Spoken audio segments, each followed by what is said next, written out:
I greet you all in the matchless name of our Lord and Savior Jesus Christ. It's such a joy to be in the presence of the Lord. 2021, this is the last Sunday of this present year. As we turn back, we understand how God protected us, God safeguarded us, comforted us. His faithfulness was so abundant in our lives. We are thankful to the Almighty for the way He has helped us beyond our imaginations. Even in spite of this pandemic that's raging across the world, across the globe, God has kept us children safe and sound. We went from strength to strength. We went from joy to joy. We went from health to health. It's not by might, not by power, but as the scripture says, it's by my spirit. We understand the Spirit of the Lord residing within us, and that empowers us to face the challenges, to understand the troubles, and the Spirit of the Lord gives us the resources to lead a victorious and a triumphant life. We thank God for all the goodness, all the grace, all the abundance that God has given us in the past year, or rather in the year 2021. Ephatha Ministries International is in Facebook, is in Instagram. We have the short reels. We are in YouTube. Please tune in to the social media services. We will always like the motto of our church is to impact and influence the society with the good news and gospel of Jesus Christ. I once again repeat and reiterate and emphasize the purpose, the goal, the mission statement of Ephatha Ministries International to influence and inspire the society with the gospel and good news of Jesus Christ. We do not just preach a successful living, rather our priority is to make the human mankind prepared for the second coming of Jesus Christ, wherein we go into the second part of eternity. That's either in the presence of the Lord or bereft of the presence of the Lord. So Ephatha always would like to, in the first part, would like to prepare the people for the second coming of Lord Jesus Christ. And how do you prepare? We prepare in such a way that Jesus Christ came to this earth according to the statistical calendars, according to history, 2000 years before. The Son of God came down in human flesh, took on the human flesh. He came down to this earth so that the fallen mankind, separated from the relationship of God, could be restored back to the presence of God.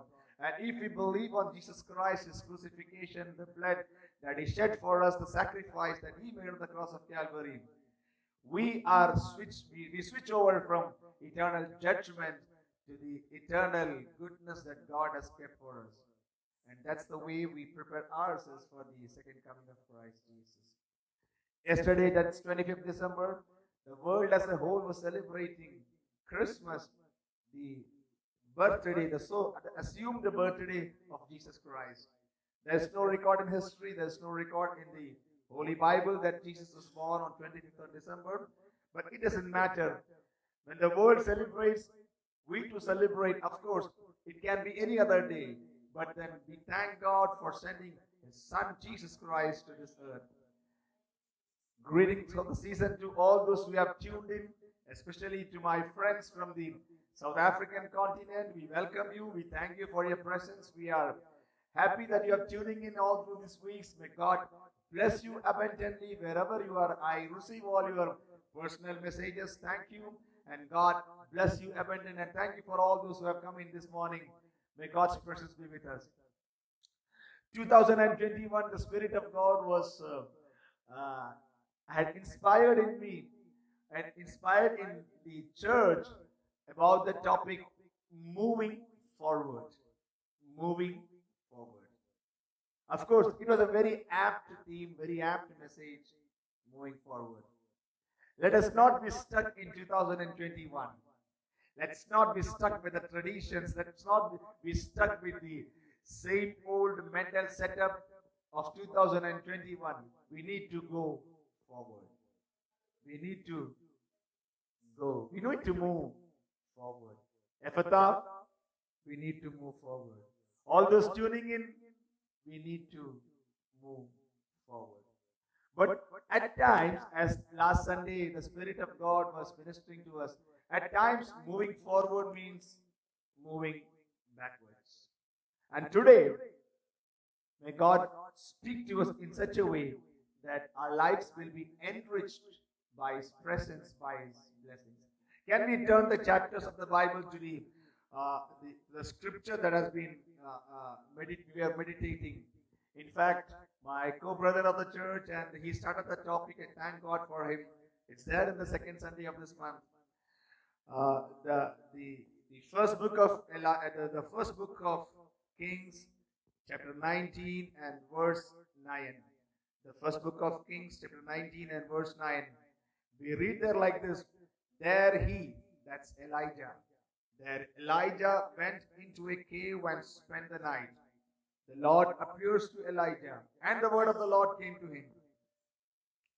What are you doing here, Elijah? Once again, I repeat the scripture I read it from the New International Version, 1 Kings chapter 19 and verse 9. There he went into a cave and spent the night. The Lord appears to Elijah, and the word of the Lord came to him. What are you doing here, Elijah? What are you doing here,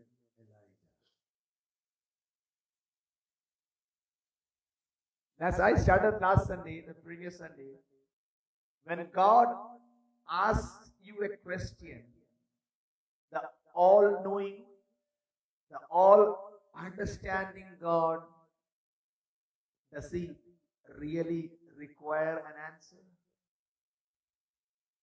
Does He not know the thoughts of man? Does He not know the plans of human mankind? Maybe the person sitting with me, beside me, in front of me, maybe my family members, maybe the closest of my companions, my spouse. Many a times, or not most of the times, they do not understand the things that we are thinking in our mind. They just go by the actions. But does God not understand? As we sit here, as we sit in front of any of the devices that you are tuned into, does God know not the thoughts of our hearts? That's why the psalmist says, Lord, may the words of my mouth and the thoughts of my heart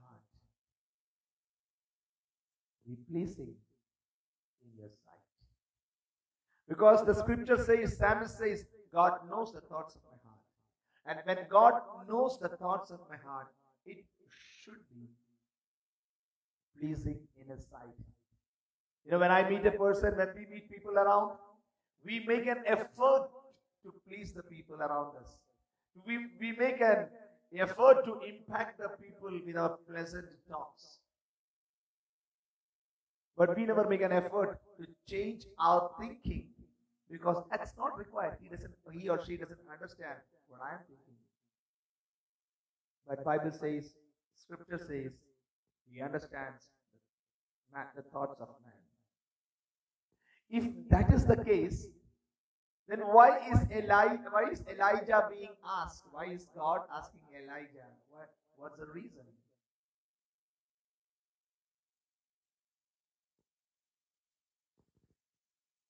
This one aspect of God is really worth emulating, duplicating, copying. Instead of telling a person that he is wrong, instead let he himself understand where he has gone wrong. Lot many times, lot many mistakes people always make is they try to point out the mistakes, but rather than that, copying what God has done, instead of telling the people, the person that he is wrong, make himself understand where he has gone wrong. That's what God is trying to do to Elijah. Elijah, what are you doing here? What are you doing here? You need to understand something. God is not asking Elijah to make him all the more guilty. No. God is not trying to tell Elijah, look, you have done a mistake, so you should feel bad about it. No. Of course, we need to feel bad about our sins, but then at the same time, we need to repent about that. Making a person bad and making his heart heavy doesn't make much sense. The only thing is sometimes you might feel a pleasant feeling that you have won somewhere by making the other person guilty. But no, God doesn't want to do that. He's not trying to make Elijah guilty of what he has done.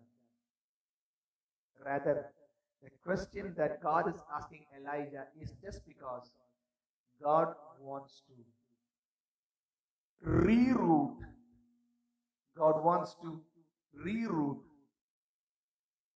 the progress of Elijah. Somewhere down the line, Elijah made a mistake. These days we have got our global positioning systems with us, the GPS. As we travel from one place to another, maybe we go into uncharted, unknown territories. We switch on the GPS system in our vehicles and we follow the directions. After a certain point of time, at times there are possibilities that we make mistakes. In spite of the perfect guidance received, there are often occasions that we make mistakes. And what does the GPS system do? GPS system doesn't bombard us with admonishments. It doesn't always, try to punish us. Okay, you have come 2 kilometers in the wrong way. Now you proceed 5 kilometers, and then I will reroute you. No, it doesn't happen that way. The moment you went wrong, it starts its messages. Go back. There's another roundabout ahead. There's another turn ahead. There is another way you can make. You should come back to the place where you have made a mistake. The same way, the best GPS system, God provided system to reroute you. God provided system to reroute you. What happened was that Elijah was totally frustrated with life. Last Sunday we have meditated those things. Elijah was totally frustrated. Elijah the thought process of Elijah was, in the mountain when he had a spiritual encounter with the priests of Baal, and when he took victory over them, and when he killed the prophets of Baal, and the people that were gathered there, when they stood with Elijah, Elijah thought, now life would be easy. Now people will understand him, respect him, encourage him, and follow his instructions. But the exact opposite things happened. Instead of the people encouraging him, following him, what happened was that the queen of the country, she made a proclamation that Elijah, the way you kill the prophets of Baal, tomorrow by this time, I am going to kill you. So it just went haywire. It turned topsy-turvy. And Elijah could not understand. Elijah was thinking, God, for the past 3.5 years, I was totally committed to you. For the past 3.5 years, when there were no prophets of the Lord, for the past 3.5 years, when there was no true worshipper of the Lord, I alone stood for you. I alone stood for you. But in spite of that, what's happening today? I thought things would be easy right from things would be smooth, things would be fluent. But what's happening now? It's beyond my expectations, beyond my understanding, beyond what I can bear now, God. Now it's enough. I'm frustrated. Take my life. To the point of suicide. Elijah is asking God, God, take my life. It's enough for me. And the next thing is saying, I am not better than my fathers. That indicates maybe his family background was not so appreciable. Elijah says, I'm not better than my fathers. It's enough for me. I'm frustrated totally. In spite of going hammer and tongs against the worshippers of the what do you call, the foreign god. In spite of going against all those enemies which God, the Bible specifies, but God, I have got no support for me. Absolutely not. I'm totally frustrated. Enough. Famished, hungry, laying down in the wilderness, running into the wilderness and telling God, God, it's enough now. Enough. Enough. Take my life. Enough. I've suffered a lot. It's more than that I can bear. Enough, God. Enough. Take my life. Not many people, when faced with, not a single challenge, faced with continuous challenges, faced with ever-repeating situations which hampers our progress, people get frustrated. It's a part of human life. Even the greatest prophet and even the lowest believer, of course, goes through those phases in life. The topmost prophet, a prophet like Elijah, who could stop the rains and the dew for 3.5 years, if he could get frustrated, of course, people can. After all, we are human. We are just, as the Bible says, God knows our conditions, our circumstances, the way we have been created. Elijah was frustrated. And when Elijah was frustrated, mentally frustrated, not physically tired, mentally frustrated, God sent his angels to minister to Elijah. There is something to be understood there.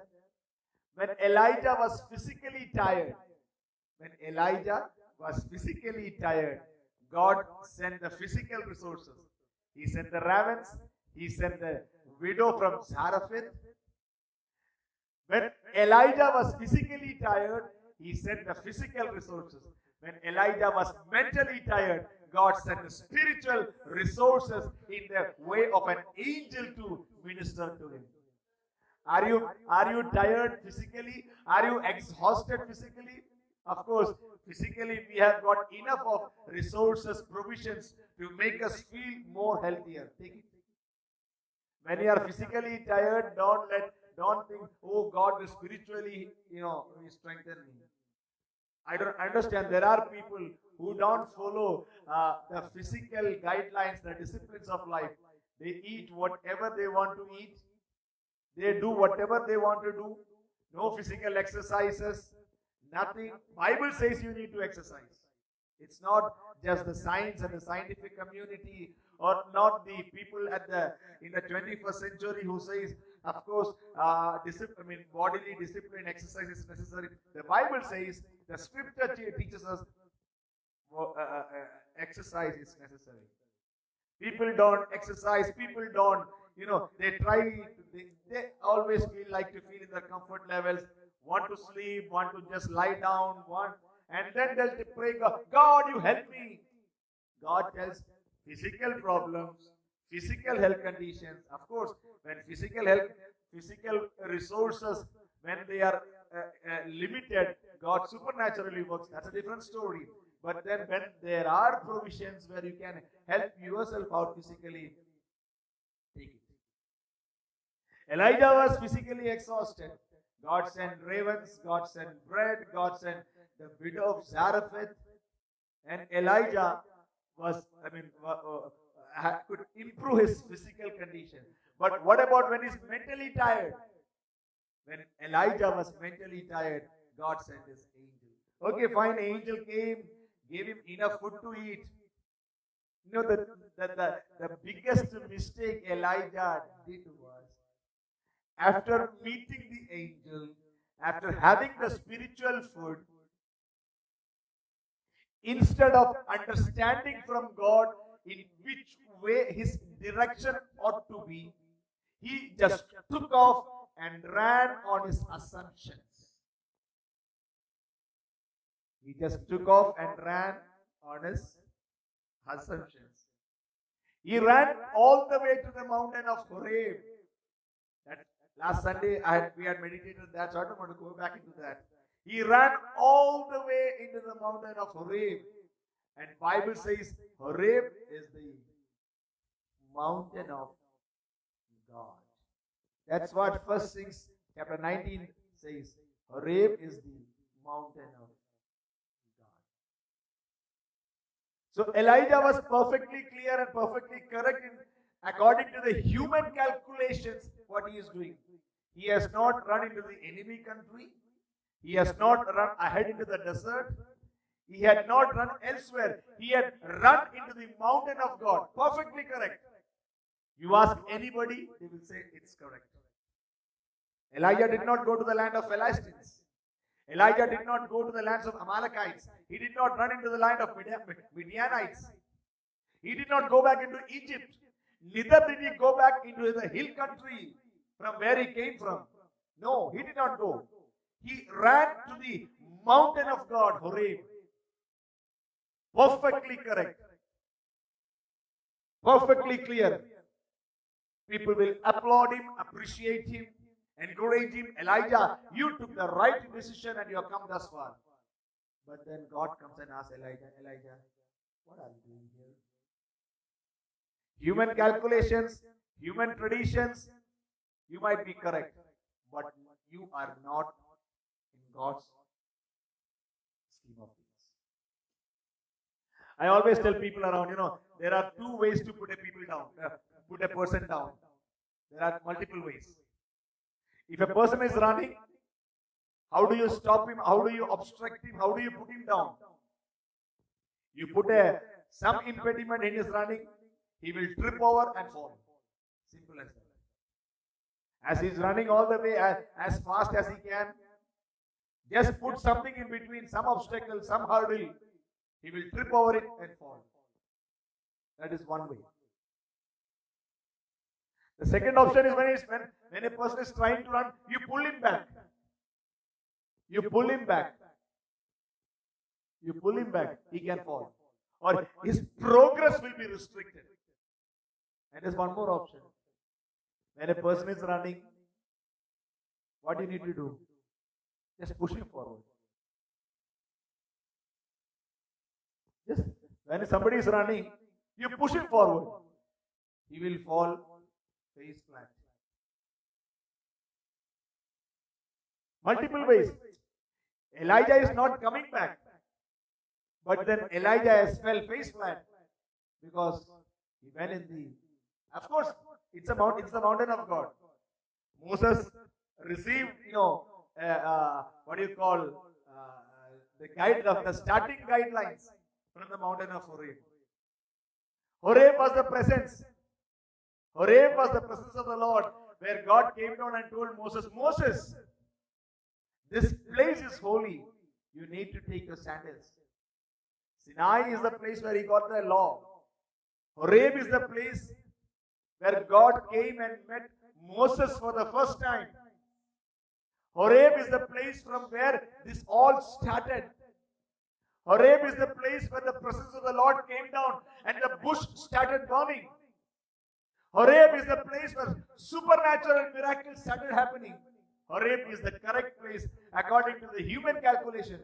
But God is asking Elijah, what are you doing here?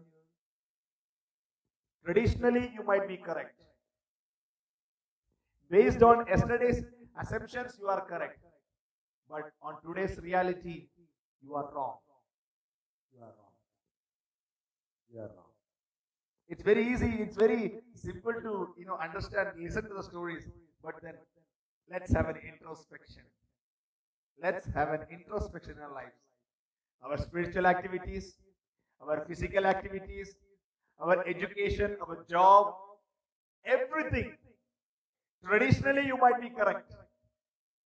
Based on world standards, we might be perfect. Everybody might applaud us. But one moment, take a time to introspect us. The career that we are following, the profession that we are trying to make progress, the doors that we are trying to break open, the miracles that we are asking God to fulfill in our lives. Is it according to God's scheme of things, or rather are we running according to our assumptions? Are we running according to our assumptions? All those people tuned in this morning, from whichever part of the globe you are tuned in, I can understand as we broadcast this from India, Mumbai, our circumstances may not be your circumstance. Our situations might not be your situations. The conditions of the world differ not only from continent to continent, from country to country. But this morning, can I challenge you to make an introspection?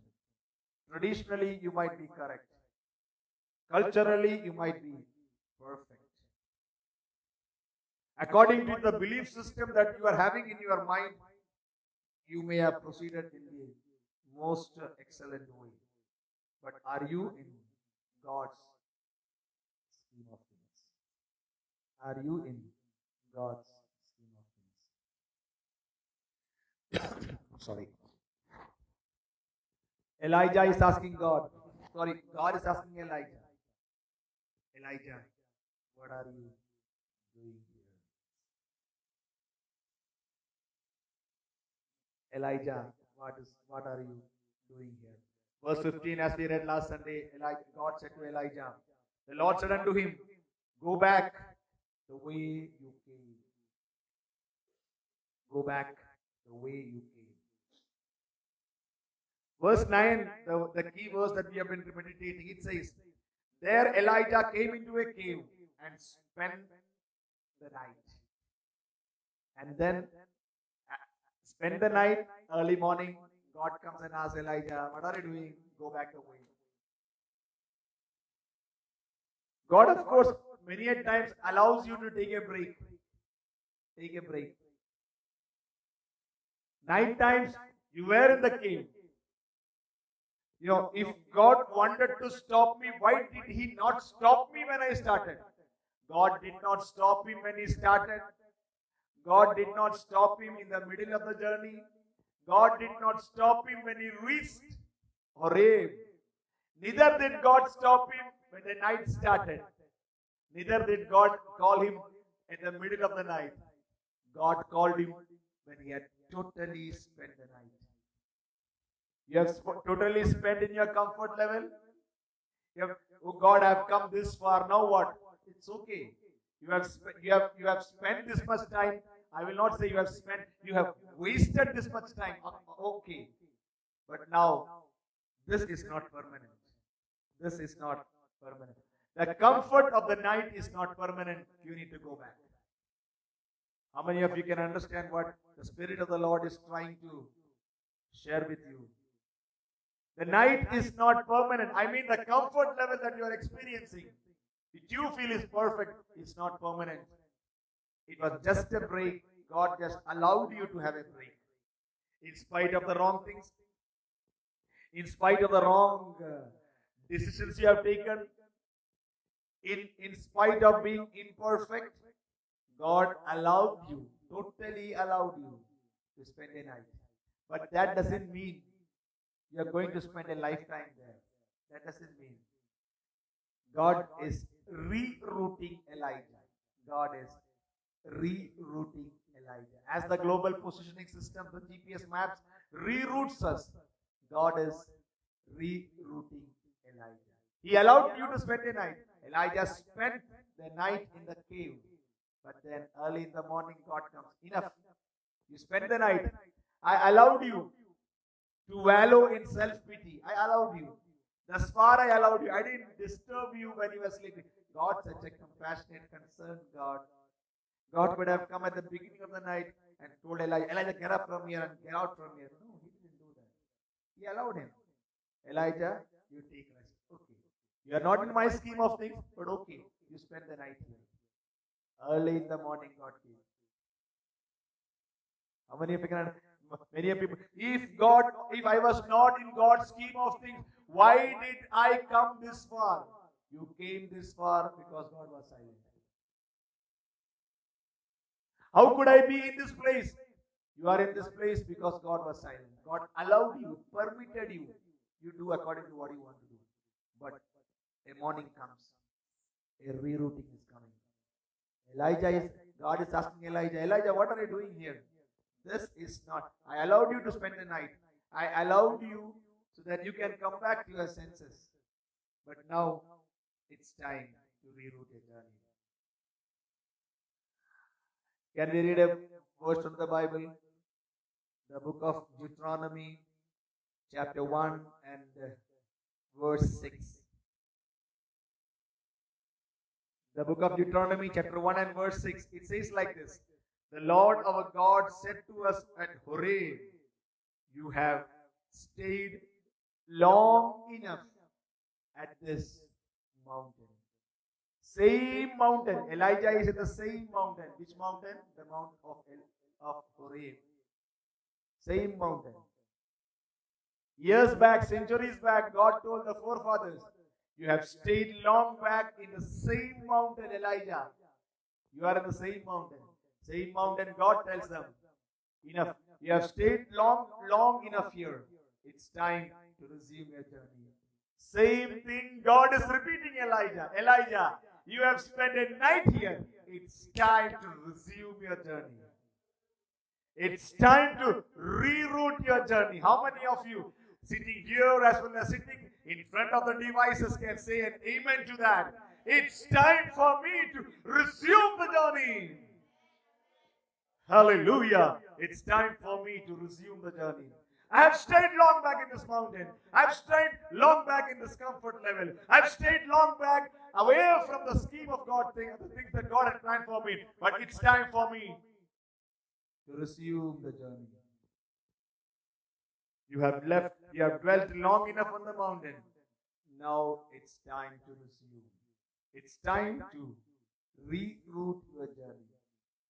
Elijah was in Mount Horeb.